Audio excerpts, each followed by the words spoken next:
Hello guys, in this video I am going to show you how to turn on alerts and notifications on the Calendar by Fantastical application.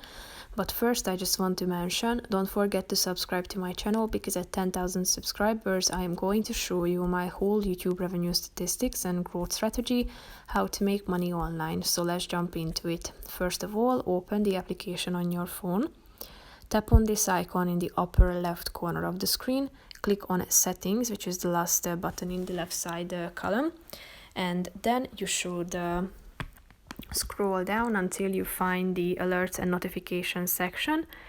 Here you can select the sounds for the events, for the tasks, for shared calendar changes, invitations, birthdays and anniversaries. If you go back, you can turn on event alerts, task alerts, shared calendar notifications, invitation notifications, time to leave alerts,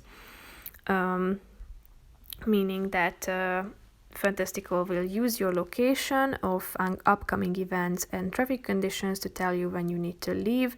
And you can also turn on default alerts such as timed events, then all day events, all day alert time, and this add default alerts when accepting invitations function too. In the all day task section you have two options, all day task alerts and alert me at, so you can set it to your own time. And you can also turn on birthday and anniversary alerts. So that's pretty much it for this video, guys. See you in the next one. Bye bye.